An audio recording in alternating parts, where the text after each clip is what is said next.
After the vanity of the 80s, the early 1990s embraced hedonism over opportunism.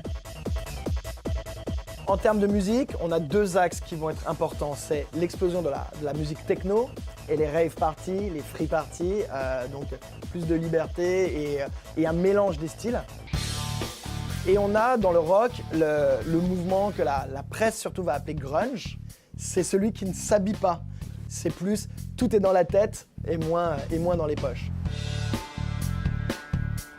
You know, in architecture, interesting things happen. Richard Rogers builds the Channel 4 headquarters. And then Richard Rogers is also, of course, responsible for designing the Millennium Dome.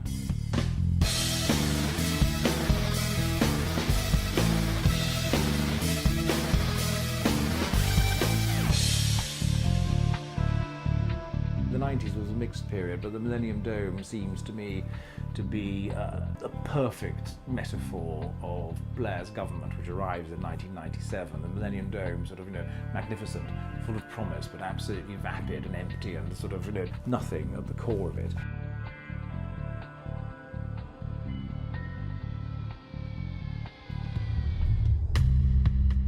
Et il y a toute une nouvelle génération aussi de designers de meubles. C'est Mark Newson,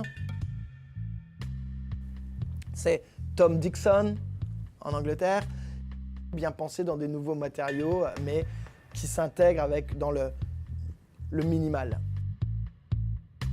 The late 90s saw another industrial designer burst onto the scene with his complete reimagining of the domestic desktop computer. His name was Jonathan Ive.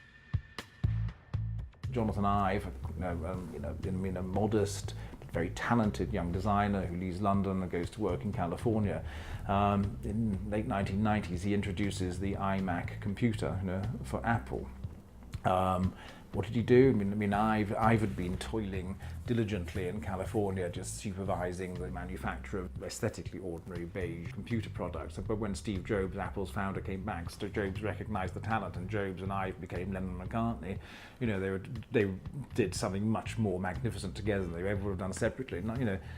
Jonathan Ive's iMac is surely one of the most significant machines of all time. A computer isn't just a grim piece of office equipment, it's a thing of delight, of pleasure. It's in bubblegum colours, and in fact it was the original iMac which made Steve Jobs say that remarkably clever and insightful line which unites aesthetics and sex and pleasure. He said, a design is good if you want to lick it.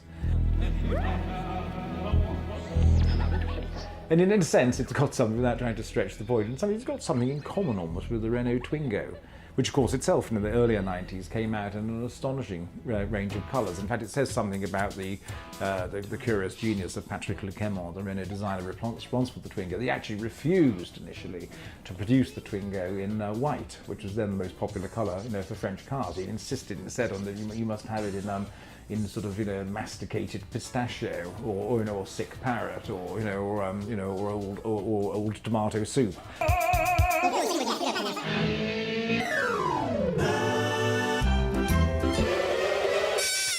La Twingo a été présentée pour la première fois au public au Salon de Paris en 1992 et elle a été commercialisée en 1993.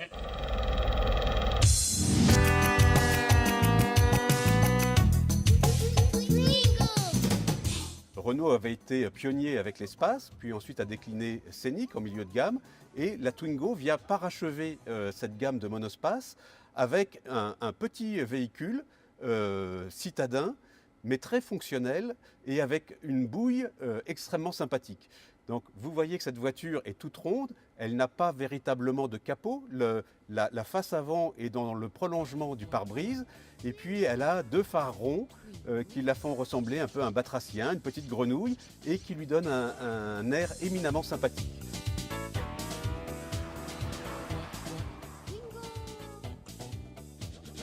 Looking back at the Twingo now, every car which has followed the Twingo in that category has got a bit of Twingo about. It's very hard to see now how shocked and astonished we were by its novelty.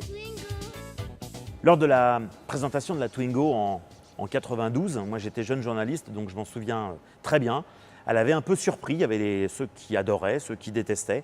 Mais toujours est-il qu'aujourd'hui, je pense que la Twingo de première génération reste et restera comme une référence de son époque.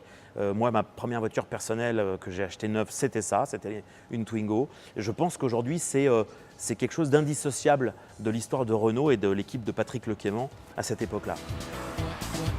It was a car which wholly recognised the importance of, playfulness in design. It really, genuinely, it tried to discover, and to an extent did discover, a new design language. And it's also an extremely practical car to use, and an enjoyable one to drive. But it's one of the great masterpieces of the 1990s. Bingo!